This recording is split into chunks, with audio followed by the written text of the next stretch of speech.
Hello and welcome to this sequence to prepare you for Padmasana.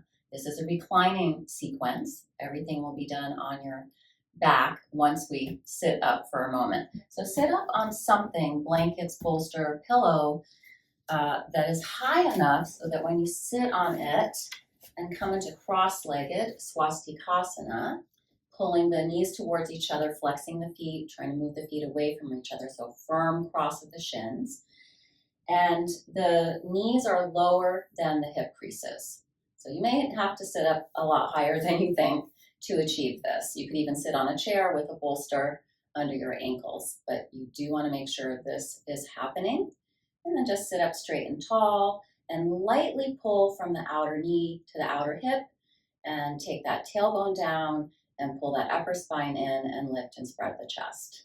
And then other side, same cues, outer knee to outer hip in, low back reaching towards the tailbone, tailbone reaching towards the floor, and that should bring the belly in, and then also lift the belly up, lift the chest, pull the upper spine in, lengthen through the back of the neck.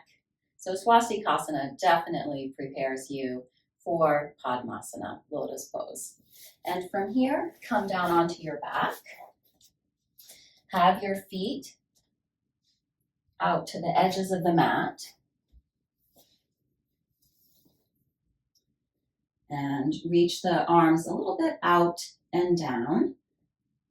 Tuck the buttocks under, lengthen the tailbone away from you, press the low back into the mat, and press into the feet. So where the low body is now, this is similar to the same actions you'll want in Padmasana. And then as you're ready, inhale. Take both knees over to the right. Make sure you don't move the feet. Come to the outer edge of the right foot, inner edge of the left foot. Feel a little bit of a back bend in this upper spine. Inhale through center. Exhale, other side. And now you're on the inner edge of the right foot, outer edge of the left foot. And again, make sure you're keeping those feet nice and wide. Keep looking for the outer edges of the mat. Inhale through center, exhale over to the other side. And again, outer edge of the right foot, inner edge of the left foot. But now also really bring that left glute down. Tailbone reaches towards the back of the left knee.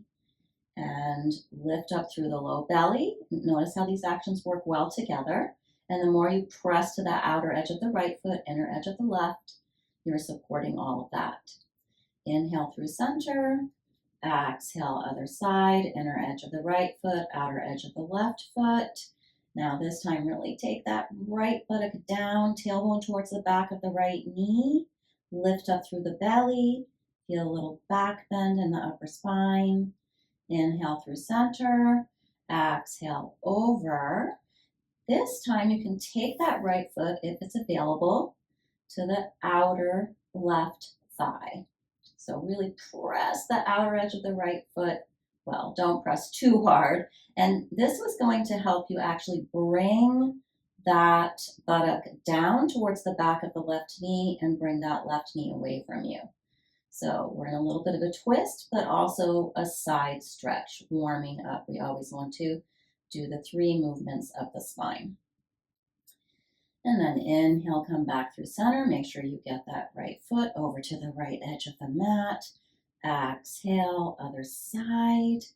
Take the left foot if you can. You can also do this without the foot on the thigh. That's fine. But the foot on the thigh, if possible, is going to help you bring that side stretch in more as you lightly guide the right knee away from you, tailbone away from you. Take that right buttock over to the left. You should feel all 3 things here. Twist, little back bend, and a side stretch. So we're getting all 3 movements of the spine in here. And then release, come back through center. Again, scooping those buttocks under, lengthening the tailbone. And then, believe it or not, you're in the tiniest bit of a forward fold here. And walk those feet in a bit so they're in line with the hips. Take that right leg up in the air. Pull the toes towards you so you warm up through the calf. And do that a couple of times. Extend, flex, extend, flex. So warming up those ankles too. Ankles are a huge part of both Swastikasana and Padmasana.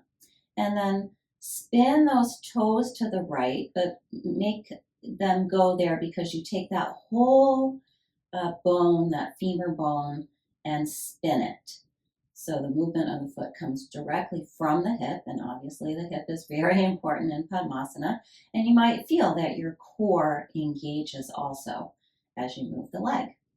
And then fold the right knee, take the outer right ankle to the left thigh, just above the left knee. We're coming into a Supta Kapotasana, reclining pigeon. And you can feel here, you're probably trying to go into a little bit of a back bend, which is fine. And then on the exhale, really press that sacrum down, flex both feet, pull that left knee in. Don't round through the spine. So don't bring the right foot towards you and the left knee towards you by rounding up through the spine. See what I just did there? Take that tailbone long, keep that sacrum flat, and deepen this left hip crease.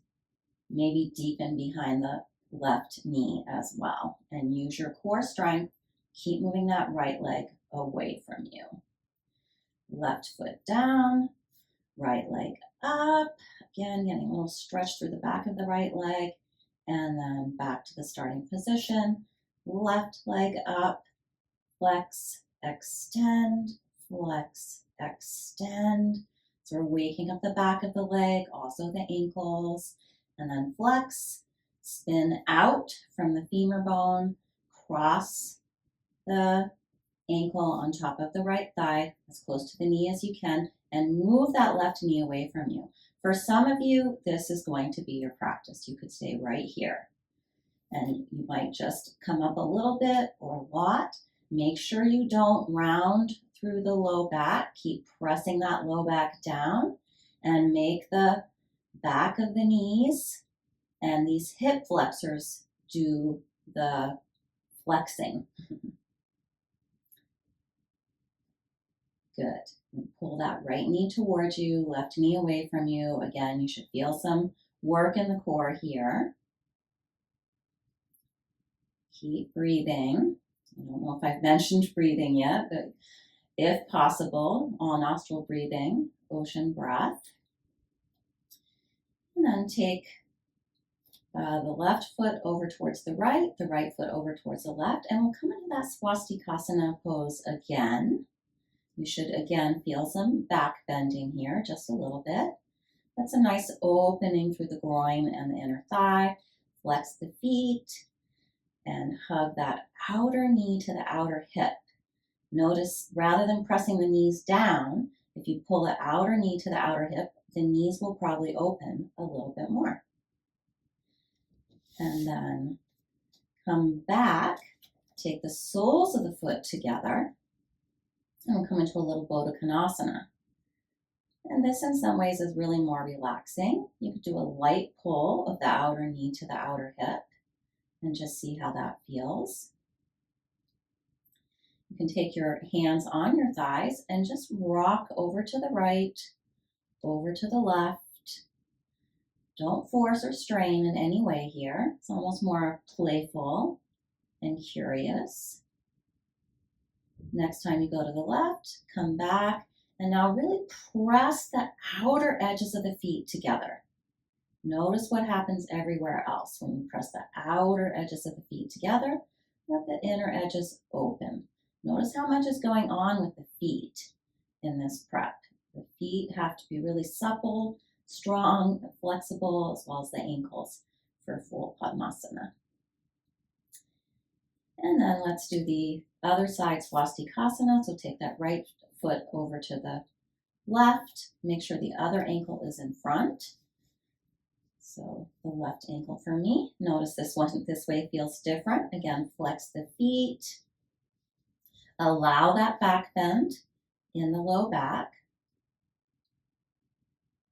And pull from the outer knee to the outer hip and pull the outer hip in. And that should help to lower the knees rather than just trying to press the knees down. And then from here, exhale, lift up. You can hold on to the knees or the edges of the feet and really pull things in to center here. Flex the feet. If you can't flex them, that's okay, but make sure the feet are active here. And then we'll change the cross of the ankles. And again, pull in. Keep that tailbone long, low back pressing into the mat. So the movement of the legs towards the belly or the chest is coming from your hips flexing, not from your low back rounding. And from here, let's come into that Konasana again. You can reach those hands through the legs. If you're able to reach the heels, great. If it's more up here, that's okay too. But the point is, whatever you're able to reach, you're trying to move those heels towards you and the thighs away from you. So I'm actually really pressing the outer shoulders down, elbows into the thighs, and the outer edges of the feet together here.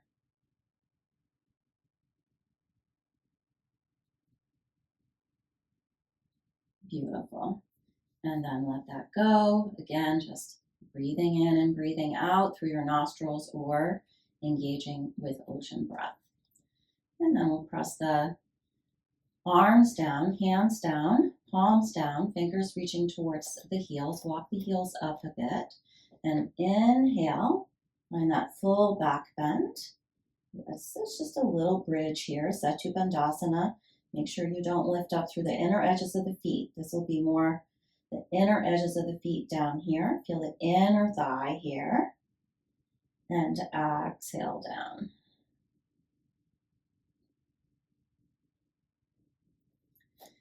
And then take that right foot up in the air again. Reach through the right heel. Pull the toes towards you.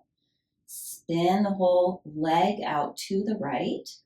And take that right ankle as much as you can. Don't force or strain here, but it's okay to assist with the hands. I'm taking this right heel all the way down into the left groin. And then I'm really moving this right knee away from me. And then if you want to go further, you could bring that left knee up at a right angle, flex that left toe. The right foot is going to stay extended here. So the feet are doing two opposite things here. Again, keep the tailbone long, low back down. But as long as you can keep that in play, you can bring that left knee more towards you, right knee more away from you. And then exhale, left foot down. Inhale, right leg to the sky. Maybe even bring it in more if you're able to. And exhale down. Inhale, left leg up. Heel up, toes down. Spin the leg out.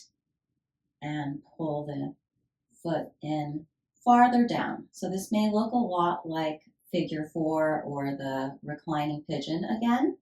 But if you can get that foot any amount closer in towards that right groin, or maybe you can even get it into the right groin, and then flexing through the right foot, back of the knee at a right angle, keep the tailbone, the sacrum down, and pull that right knee in any amount, and let that left knee pull out.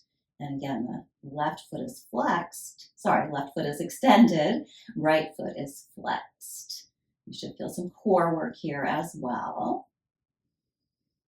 Breathing in and breathing out. And then right foot down, left foot up.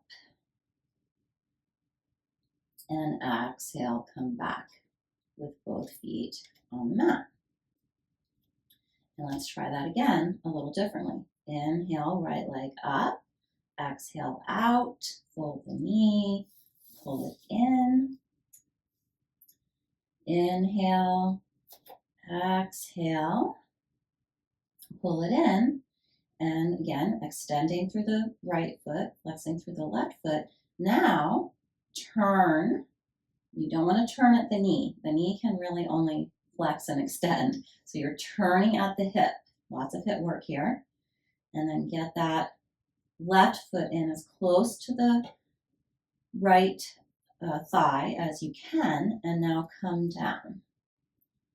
So I do need my hands to assist me. And then hold on to that right foot with the left hand. You could use a strap here too if your foot is farther away from you. You want to make sure this left shoulder stays down. And then move that right knee away from you. So you're lengthening and maybe lowering by that length. So sometimes we also will lengthen and lift, for example, if you're in Shalabhasana, but we're working more on length. And then the lift or the drop comes after the length. Really nice stretch for the top of the knee as well, but don't overdo. And then release. Bring that left foot back. Another chance to get a little hamstring opening through the right leg. Other side. Left leg opening in the hamstring, back of the left leg opening. Again, some core work here.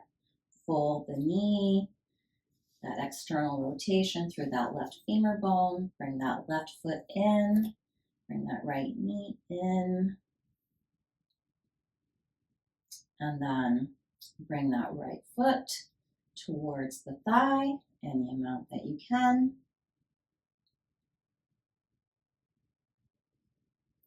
And then, if you like, lower it down. So always stop where you need to stop. Remember to get off the bus stop that's right for you. Now you are in a back bend here. I forgot to say this on the first side. So you don't want to go into too much of a back bend. Don't get the knee down by going into too much of a back bend. Keep that tailbone reaching away. Keep it reaching towards that right left knee reaching away. So don't try to get down, try to get away. Move that left knee away from you. And the right leg can help us too. I think I forgot to, the right leg can help as well. I meant to say, or two, the right leg can help too. Sometimes I try to put two things together. That is what we're doing in yoga all the time, that play of opposites. But on the first side, I think I forgot to say, the leg underneath can help. The more this right knee is moving towards the mat and away from me, the more that left knee can move away from me and towards the mat. And then releasing, bringing the knees back up, the feet back down. So from here, you can rock and roll up. Inhale up, exhale back, inhale up, exhale back, inhale up. And let's try coming into Swastikasana again. And maybe now you don't need to be on a support underneath, but if you do, if your knees are way up, get that support for yourself. And we'll begin with just sitting in Swastikasana. So tent those fingers, thumbs forward, fingers back, tailbone down. That should also take the low back and help to pull the navel home. Press down through the feet, lift up through the chest. Use those fingers pressing down to help lift and spread the collarbones. And make sure the shoulders and the shoulder blades are not coming up, that they're actually sliding down, and the arms can help with that. Open up that front body. And then from here, take the right foot into the groin. And you could just be here, Ardha Padmasana, half Lotus Pose. Or if it's available, which it might be after that practice, if not, stay in Swastikasana or Ardha Padmasana. But if you're able to bring that left foot in, and you can see the feet are extended here as opposed to flexing. But we flexed the feet to open the foot as well. So whether you're flexing or extending the muscle, it's going to help you either way to either be able to flex more or extend more. But of course, we want to do both. And then you can simply sit here for a while, as long as you like. And let's do the other side. So when the right foot is in the groin, that means the right ankle was in front. So rock back, other ankle in front. First, get that swastikasana, right? Cross-legged. Really get it down. All the posture cues in place here. Pull that outer knee to outer thigh. That might just help everything else fall into place. The ripple effect of just one movement, one effort, one action. And then take that left foot up into the right thigh, and maybe you just want to sit here. Again, you could just sit in the swastikasana or Ardha Padmasana, or left foot comes out a little in front in order to pull it up and back. And you should feel that one side is definitely easier than the other, or maybe it's not so definite for you. Some people are incredibly well balanced from right to left, but most of us are a little asymmetrical. So thank you for joining me for this Supta Padmasana practice. So lovely to see you. There's also a seated practice for Padmasana and a standing practice for Padmasana. And I would recommend doing the reclining as a warm-up, and maybe just stay with that if that's the easiest and the best for you. And then moving on to the standing, and then do the seated last, because that's where we're going to end up each time, is in the seated posture. Thanks so much for joining me today. Consider subscribing to my Patreon channel, where I will never give these kinds of promotions or advertise myself. You'll just get the content. You'll get a lot of exclusive content. As a matter of fact, the standing and the seated version of working on Padmasana won't be on my YouTube channel. It will only be on my Patreon channel. So thanks. I hope you will subscribe. Namaste.